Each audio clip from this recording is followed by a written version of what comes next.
What's up, everybody? Welcome back to High Tales, the channel where I get high and tell you some wild-ass tales. Today's episode, a good trip that I had off of a bag of Treehouse mushroom gummies. Before I get into this video, though, I want to say RIP to the legend Ozzy Osbourne. That man passed away earlier today, and that eats me up alive inside, you guys. But you know, I know that he finally went home. I know that he's at peace. Roll something up, pack a bowl, grab the Penn Diesel, smoke that shit for Ozzy Osbourne. Anyways, let's get into this video, everybody. So this one takes place about a year ago. At the time, I was working at an air duct shop. I liked the job. I had weekends off. My wife, who was my girlfriend at the time, was working at the liquor store. Yes, that same liquor store, the same one from the first Hightail, the same one where the Crown Royal was bought that spawned the Vomit Demon Christmas episode. That liquor store. That liquor store lore runs deep, y'all. Anyways, it's the weekend. She's got a shift, so I walk her to work. It's literally like a minute away. And then I head out to go grab some food because I was starving and I was on a fucking mission to go get some food. So I pull up to Chick-fil-A and I get a spicy chicken sandwich with no pickles, pepper jack cheese. It's fucking delicious. And then I head to Popeyes on the way back home to get a little cup of their spicy mayo that they put on their sandwiches. I was fully cosplaying Dr. Frankenstein with this shit. So on the walk home, I stop at Walgreens for some snacks to go along the way because I'm a fat motherfucker. So I get some extra hot Cheetos, a Jack Link's XXL hot beef jerky stick, a Snickers bar, a vanilla Coke. I was balling that day like it was a payday and tax return all rolled into one. I was having a good time. So I get home and mad scientist this sandwich together. I delete that fucking meal like Matt Stoney off a dab rig and some edibles. Now, I was drinking daily at this point, so I washed the food down with a few shots of vodka, specifically strawberry lemonade Truly, because at the time the liquor store was selling it for $2.99 a pint, and that's a ridiculous fucking price. And my motto at the time was to get as drunk as I possibly could for as cheap as I possibly could. So I drink a few shots of this until I'm feeling good. I catch a good buzz. Then I eat this whole bag of these Treehouse mushroom gummies, which, by the way, are not psilocybin mushrooms or THC.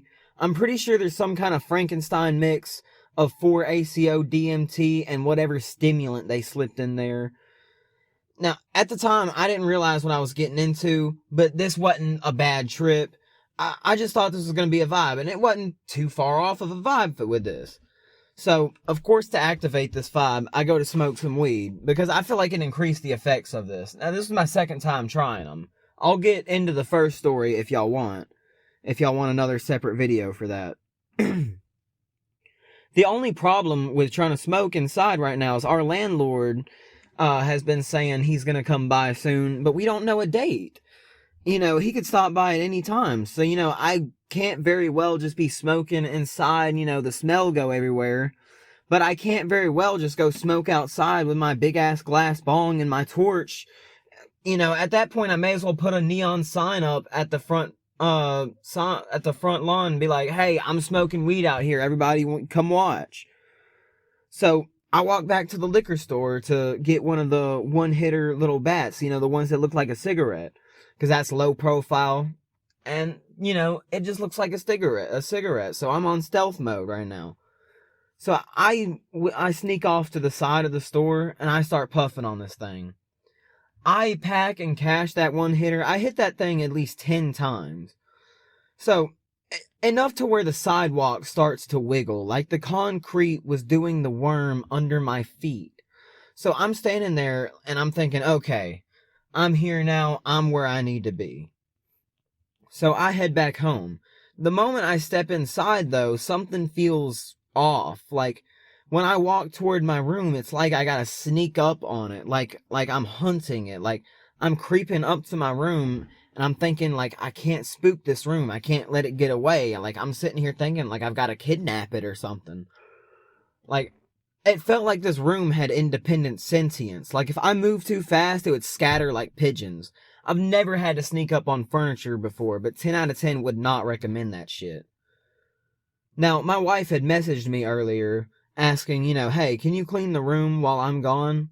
So I try to focus and get to work. Only the TV stand starts to kind of bounce around, like it's jumping around in the same spot, like it's jittery, like it had a fucking coffee or something. I'm sitting there, I'm talking to it, I'm like, hold on, like, you've got to chill out. Like, I'm laughing my ass off, like it's entertaining to me, but I'm telling it, like, you've got to chill out, this isn't your room or my room. And my wife's gonna be pissed if she gets home and you're, bouncing around in the middle of the room. That was wild, but alright, so I somehow stopped talking with the furniture and finished cleaning the room. And, alright, so I feel accomplished. I'm hopping on UFC 5. I jumped straight in the daily contract. I'm pretty sure it was a women's fight. Their bodies were like straight up melting like 2 scoops of ice cream versus the evil ass Super Mario Bros. 3 son. So, I'm playing this game and I'm having a good time, but I start to get too deep into my head. Like, I'm thinking too much into this fight. Like, every punch I land on this girl, I'm thinking, damn, I'm sure that one actually kind of really hurt her. Like, I probably should, kind of not hit her so hard. What if, I'm crushing her dreams right now? What if this fight was her big break? Like, this fight can, set her up for something big and I'm fucking it all up for her. And even though I'm winning this fight as well, like, this isn't a very dominant performance. I'm sitting here thinking, like, Dana's not gonna be happy with this. Dana's gonna be pissed. I'm not gonna get paid for this fight. He might even cut my contract. I'll be unemployed. I was playing a video game, mind you. I'm overanalyzing a virtual fight like I had a real mortgage and contract and livelihood on the line. Now, eventually I do finish her with body shots. Now, I got the TKO. That's still gonna fucking happen no matter what drugs I'm on. You could fucking break my hands and, give me an unplugged controller. I'm still whooping their ass. So, I switch over to Fight Night Champion.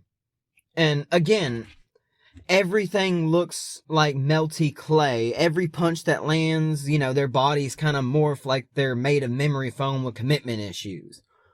And I'm laughing my ass off trying to fight them.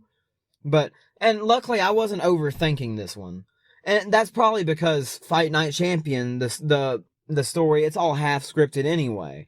Like, every fight you're at some kind of disadvantage thanks to fucking McQueen.